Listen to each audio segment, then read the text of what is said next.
Hi, my name is Trevor Williams. I am the post-production manager for wickedpixel.com, and today I'm going to show you some of the special effects that we did for the independent horror movie Sound of Nothing by Chris Grega. Let's get started. The current theme of this film is more like a modern-day post-apocalyptic story, and it revolves around two main characters, and in this world there is no power, there is no moving vehicles, so a lot of the effects that we had to perform in this film are mostly digital dirtying and digital cleanup of things that would reflect the fact that there is no power in this world. This first scene features two of the main characters in the film. It is George, played by Robert Strasser, and Megan, played by Melissa Jordan. In this scene, they're having a conversation, and on the left-hand side here, you will notice that we have a car in the scene, located by the red circle. All we did was use a clone brush to digitally remove that.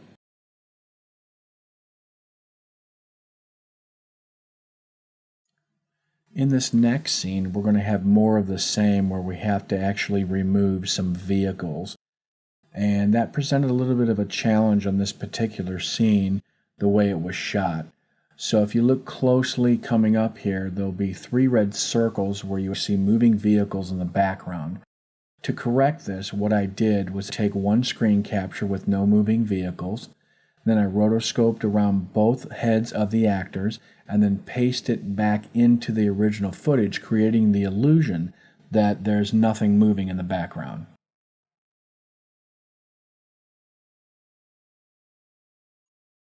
This next scene features George, the main character, walking through a busy intersection with a red flashing stoplight.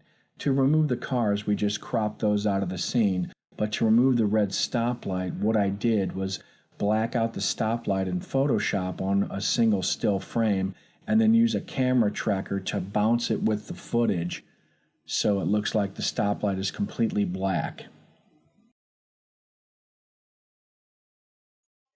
This next clip was pretty simple. It just uses some pre-color keyed blood splatter effects. We just added them in, color corrected them, and put a little motion tracking on them so they would match up. I'll slow down the final scene here just to give you a better idea since it goes by fairly quickly.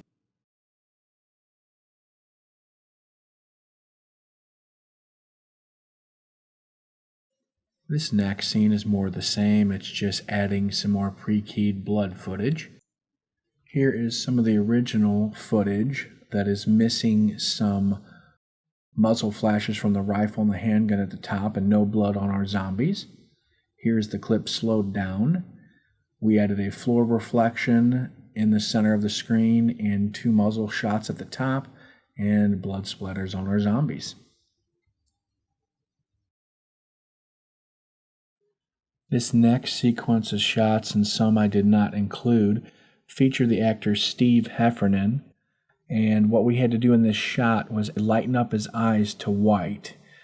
To achieve this goal, what we had to do was rotoscope out frame by frame all of Steven's eyes and then add a white mask to it to give it sort of a cloudy look.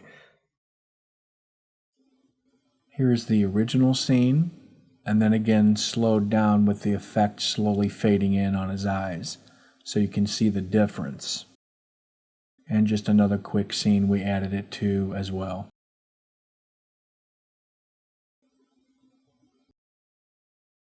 With this movie taking place in a world with no power and no vehicles, we had a scene coming up here where we had to remove some headlights from a car in the distance on the bridge and two lights on the right-hand side of the bridge, all indicated by the red circles here.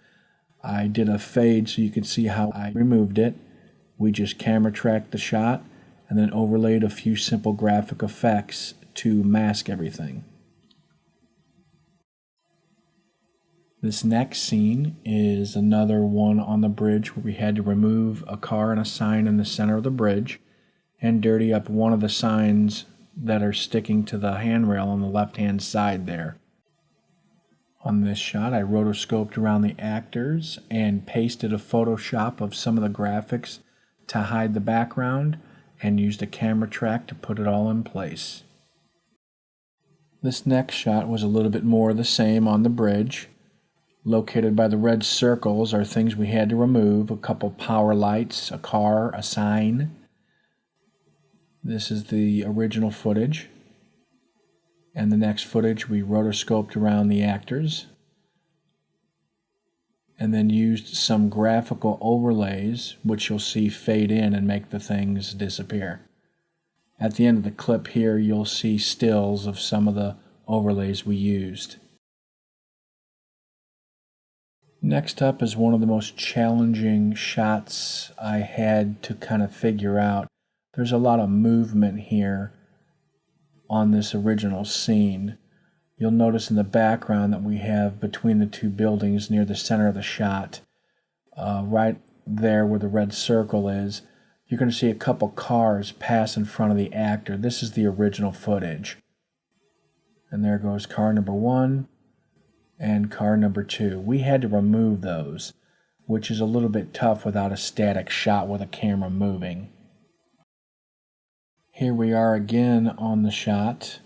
This is the final footage, and you will actually notice that nothing is really altered, but keep your eye near the center where the cars did pass right about now. And both cars are completely removed. In order to remove these cars, what I had to do was use a still image here, and I used a camera track to track the original shot and overlay it on top of the bouncing footage. And then I rotoscoped around the cars that came in frame by frame to give it sort of an effect like the movie Predator. And there's car number 1 and car number 2.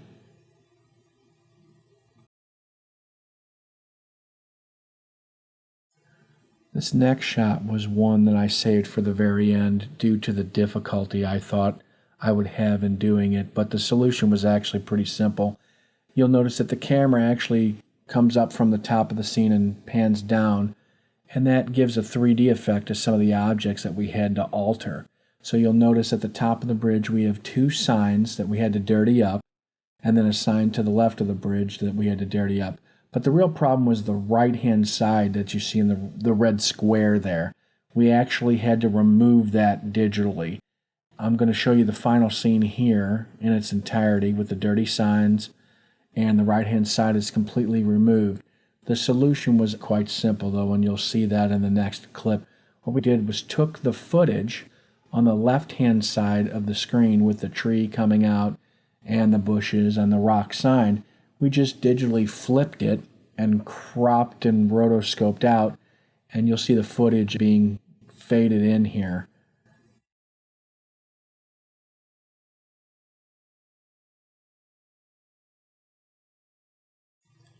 And that's all we have. I appreciate you taking the time watching this special effects breakdown for Chris Grega's Sound of Nothing.